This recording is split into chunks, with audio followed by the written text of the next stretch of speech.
Hello friends, welcome to my channel. అపర్ణకి propose చేసిన సుభాష్ బాధల రుద్రాని ఇదంతా ఎలా జరిగిందో మనం ఈ వీడియో తెలుసుకుందాం. ఇంకా రాజ్ కావ్యకి ప్రపోజ్ చేసిన వీడియో వాళ్ళ తమ్ముడు సుభాష్ కి చూపిస్తాడు. చూడు అన్నయ్య, ప్రెజెంట్ ఈ వీడియో బాగా వైరల్ అవుతుంది అని చూపిస్తాడు. వీళ్ళిద్దరిని చూస్తుంటే చూడముచ్చటగా ఉంది అని సుభాష్ అంటాడు. ఇంకా మనం కూడా మన భార్యలకు ప్రపోజ్ చేద్దామని ఇద్దరు రోజ్ ఫ్లవర్స్ తీసుకొని లోపలికి వెళ్తారు. అపర్ణ హాల్లో కూర్చొని టీవీ చూస్తూ ఉంటుంది. ఇంతలో సుభాష్ వచ్చి, అపర్ణ ఆ గ్రీన్ ఫైల్ నాకు ఇద్దురా అని లోపలికి పిలుస్తాడు. ఆ గ్రీన్ ఫైల్ అక్కడే ఉంది కదండి, వెళ్ళి తీసుకోండి అని అపర్ణ అంటుంది. నువ్వు వచ్చిస్తే మన అవుతుందా అని సుభాష్ సీరియస్ అవుతాడు. ఇంకా సుభాష్ ఎందుకు పిలుస్తున్నాడో రుద్రానికి అర్థమవుతుంది. ఏంటి నా ఇలా సీరియస్ అవుతున్నాడు, ఎప్పుడూ లేంది అని అపర్ణ అనుకుంటూ ఉంటుంది. నువ్వైతే లోపలికి వెళ్ళి వదినా, ఈరోజు వాలంటైన్స్ డే కదా, అందుకే పిలుస్తున్నట్టు అన్నయ్య అని రుద్రాని అంటుంది. దీంతో అపర్ణ లోపలికి వెళ్తుంది.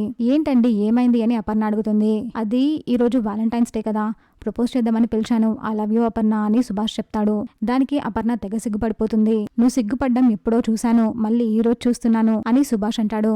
ఇంతలో సుభాష్ వాళ్ళ తమ్ముడు కూడా ధాన్యలక్ష్మిని లోపలికి రా అని పిలుస్తాడు, సైగలు చేస్తాడు.